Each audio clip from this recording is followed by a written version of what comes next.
Em nosso quadro em defesa da fé hoje, quero conversar sobre essa questão do sincretismo religioso. O que é o sincretismo?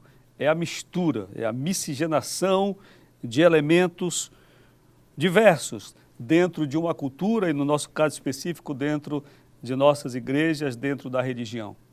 Olha, essa questão de nós termos tantos elementos, de onde vem? Biblicamente, existem poucos elementos simbólicos no Novo Testamento. Nós temos o batismo, ok? Batismo, nós temos a ceia, temos a unção com óleo, que Tiago escreveu no capítulo 5º, e nós temos a imposição de mãos. Basicamente, estes 4 elementos simbólicos, que estão, portanto, autorizados por Jesus. São considerados na Igreja Católica sacramentos.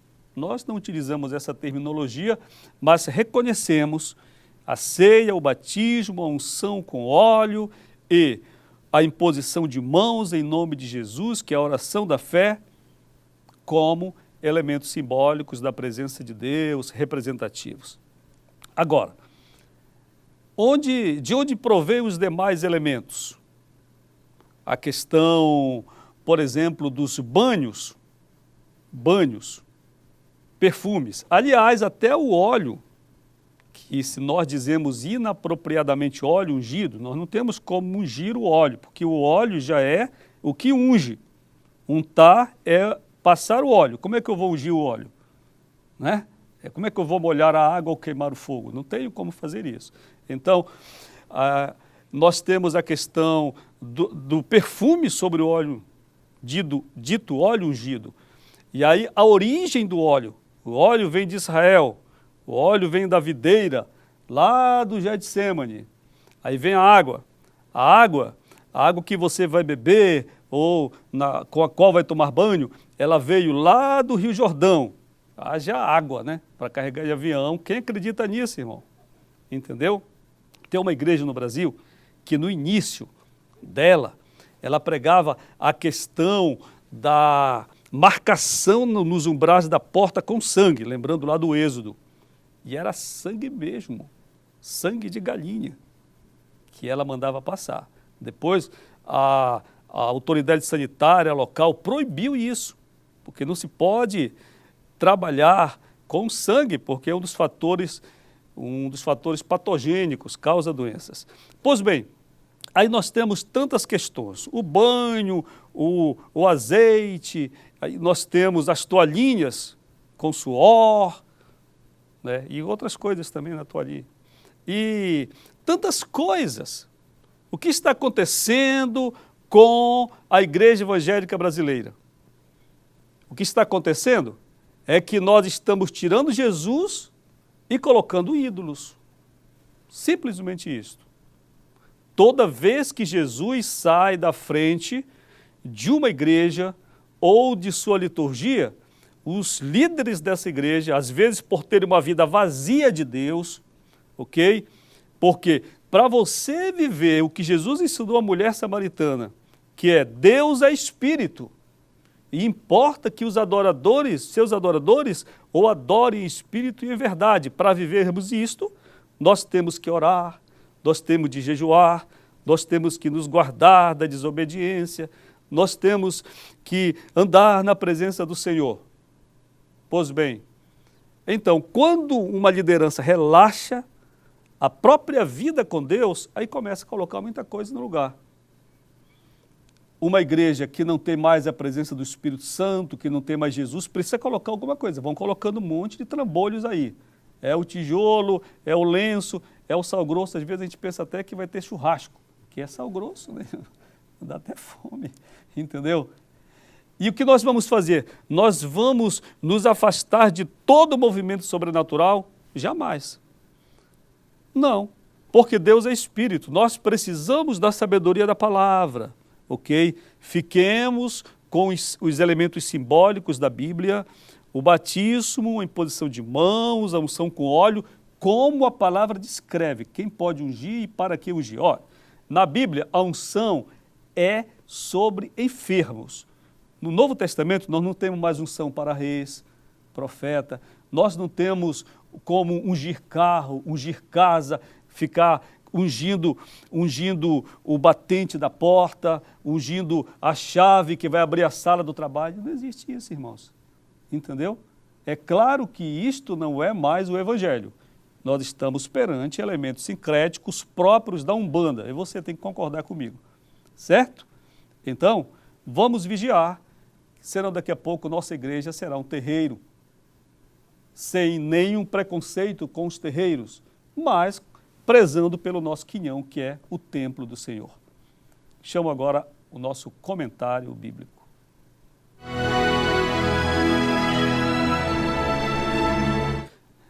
Em nosso comentário bíblico de hoje, a leitura está em Gênesis, capítulo número 28, versículos de 10 ao 13. Partiu, pois, Jacó de Berseba e foi-se a Harã. E chegou a um lugar onde passou a noite, porque já o sol era posto, e tomou uma das pedras daquele lugar e a pôs por sua cabeceira, e deitou-se naquele lugar. Verso 12. E sonhou, e eis, era posta na terra uma escada, cujo topo tocava nos céus, e eis que os anjos de Deus subiam e desciam por ela. Verso 13. E eis que o Senhor estava em cima dela e disse: Eu sou o Senhor, o Deus de Abraão, teu pai, o Deus de Isaque. Esta terra em que estás deitado, eu darei a ti e a tua semente. Olhe, escrevi no nosso devocional que eu utilizo, o devocional Meu Dia com Deus.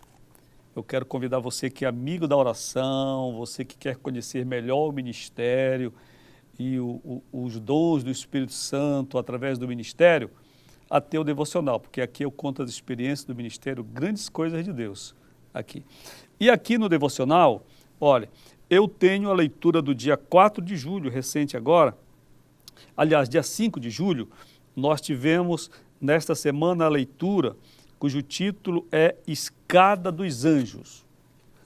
Escada dos Anjos.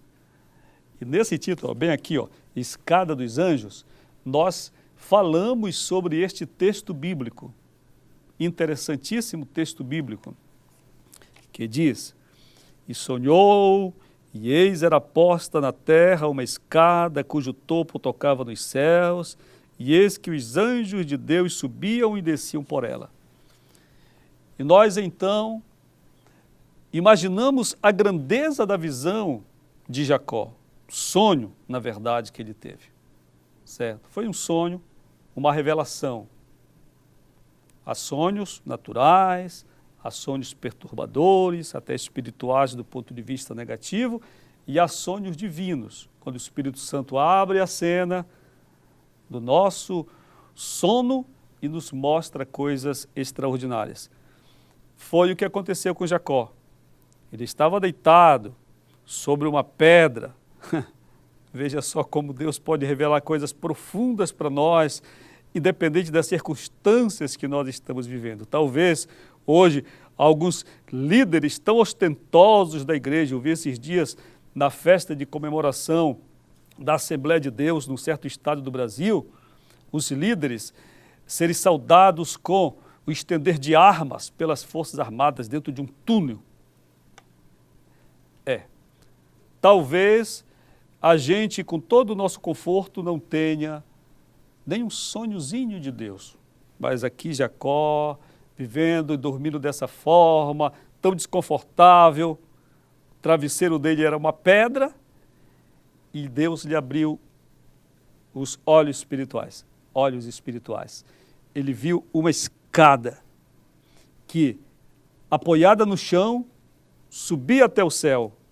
E os anjos do Senhor, aí eu acho interessante a ordem do verbo, subiam e desciam por ela. Não era o contrário. Subiam e desciam.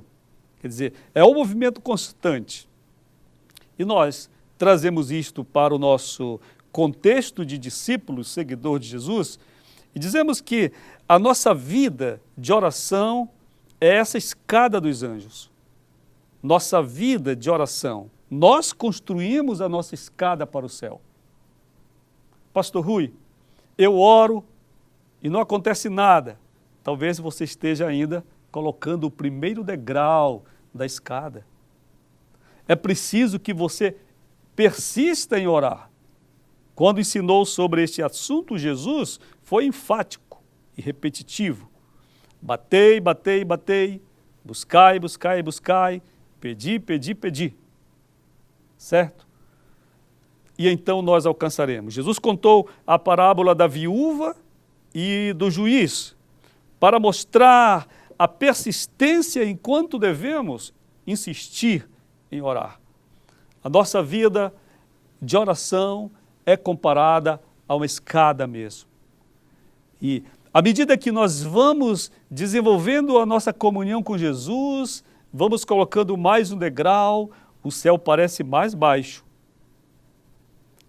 E olha uma coisa interessante. Eu penso que é por essa escada de oração que nós construímos com a nossa vida de seguidor de Jesus que a resposta desce. Não somente nós subimos, mas os anjos descem. Como mensageiros do Senhor, eles são enviados do céu até a terra e eles descem pela escada que nós construímos. Veja, eu estou falando num sentido figurado, claro. Eu estou falando, mas estou falando no aspecto verdadeiro da existência do céu.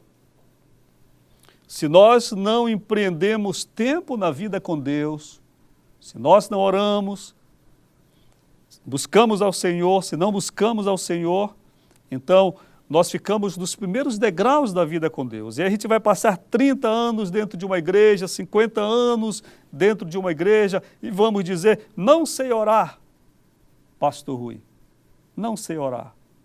É porque temos poucos degraus. Pastor Rui, eu oro, mas as respostas não vêm.